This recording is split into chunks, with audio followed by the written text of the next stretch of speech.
meio a protestos no Irã, jornalista da CNN cancela entrevista com o presidente devido à exigência do uso de véu. Como é que pode um pano cobrir ou não a cabeça virar assunto de destaque no noticiário internacional?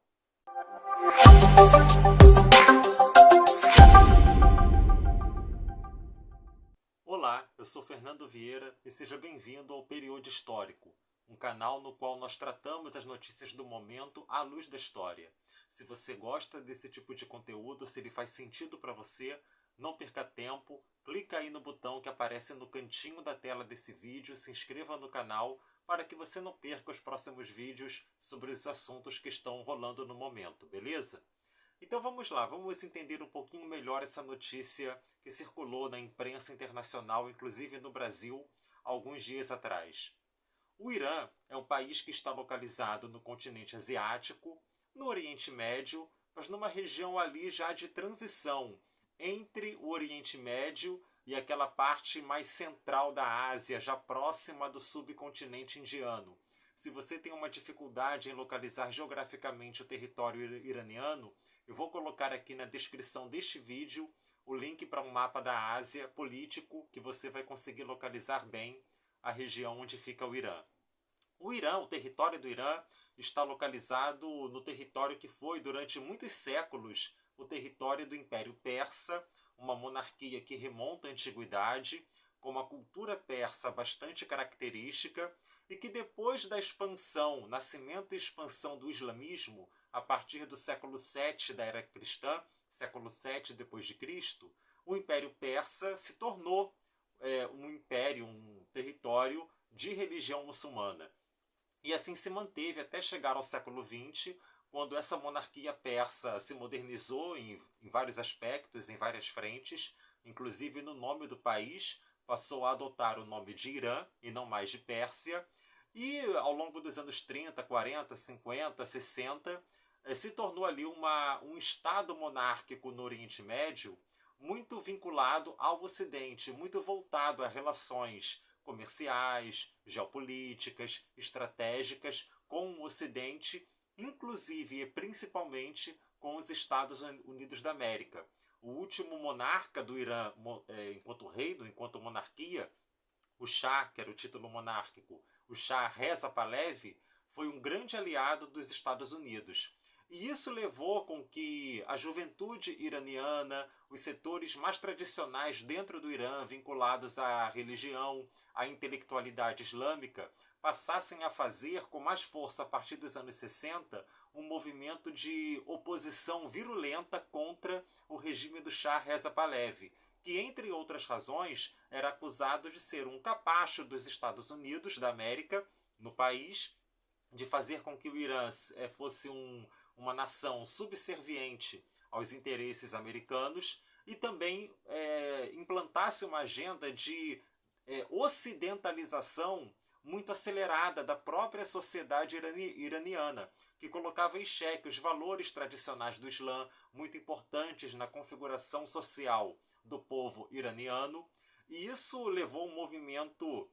cada vez mais intenso, até que no final dos anos 70, em 1979, o Irã passou por um processo revolucionário, a chamada Revolução Islâmica, uma revolução, até o historiador Eric Hobsbawm aponta isso no livro dele A Era dos Extremos, o primeiro grande movimento revolucionário contemporâneo que rejeitou as tradições tanto da Revolução Francesa, iniciada em 1789, a agenda das liberdades civis que marcam as democracias modernas no Ocidente, como também rejeitou os valores da Revolução Russa bolchevique, iniciada em 1917.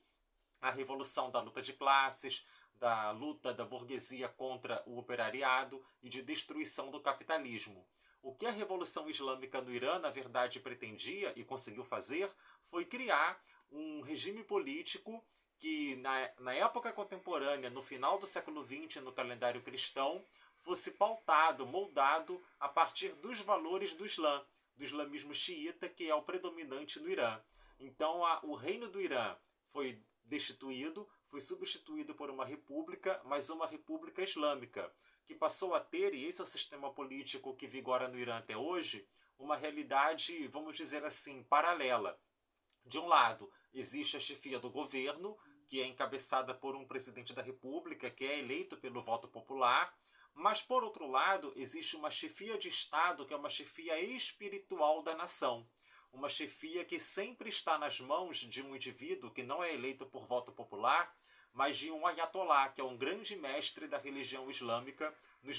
islamismo xiita, entre os muçulmanos xiitas. O grande líder da Revolução Islâmica foi o primeiro desses ayatolás, o Ayatollah Khomeini, que faleceu no final da década de 80, mais ou menos 10 anos depois da vitória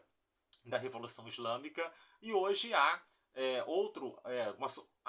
depois da morte de Khomeini, uma sucessão de ayatolás que se sucedem nesse posto de líder espiritual da nação iraniana. E nem preciso dizer que após a Revolução Islâmica, as relações entre o Irã e os Estados Unidos da América, e por tabela com praticamente todo o Ocidente, foram rompidas, foram destituídas. O Irã e os Estados Unidos até hoje não restabeleceram relações diplomáticas. Há um mal-estar permanente, constante, entre o Irã e os Estados Unidos, a ponto que durante a guerra ao terror, iniciada pelo então presidente George W. Bush, depois de 2001, o Irã foi colocado no chamado eixo do mal, no discurso diplomático americano, junto com Coreia do Norte, junto com outros países considerados terroristas ou financiadores de grupos terroristas que ameaçavam, em tese, a segurança nacional dos Estados Unidos da América.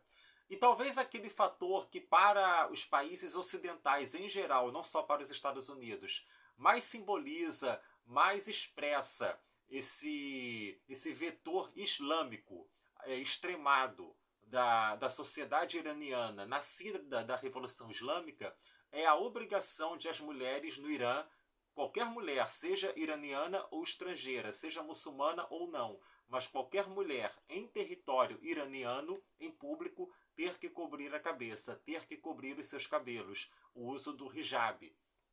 que é o nome dado de maneira genérica ao véu que cobre a cabeça das mulheres no Irã.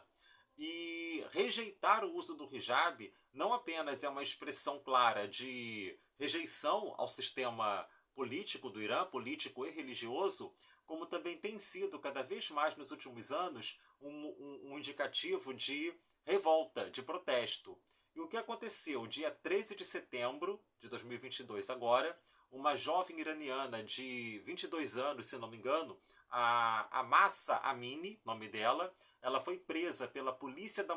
moralidade no Irã, acusada de não estar usando ou de estar usando incorretamente o véu que cobre a cabeça. Ela foi levada presa e 3 dias depois ela apareceu morta.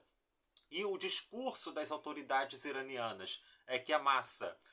ela morreu devido a uma parada cardíaca, mas nem os jovens protestando no Irã, nem a família dessa jovem e nem mesmo a comunidade internacional encampa, aceita essa versão das autoridades iranianas e afirma que Mahsa, na verdade, foi vítima de violência estatal dessas autoridades, foi morta em função disso, e isso só reforçou a condenação da comunidade internacional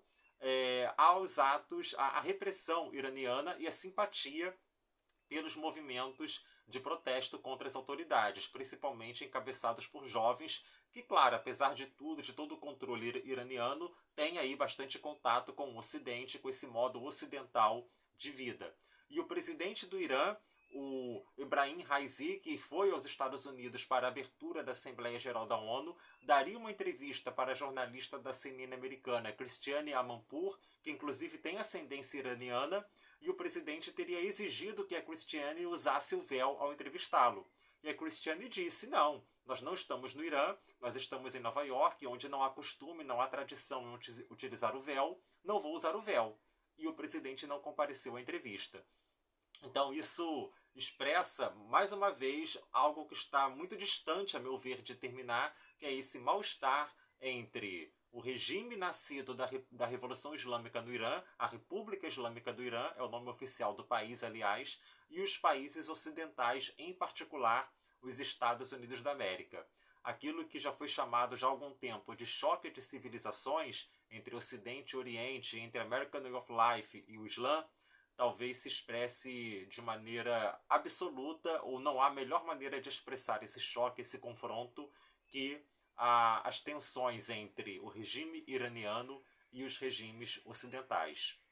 Espero que vocês tenham gostado dessa nossa conversa. Se vocês curtiram, deixem o like, deixem o joinha e compartilhem o vídeo também com seus amigos e conhecidos para que mais pessoas tenham acesso a esse conteúdo. Um grande abraço e até a próxima!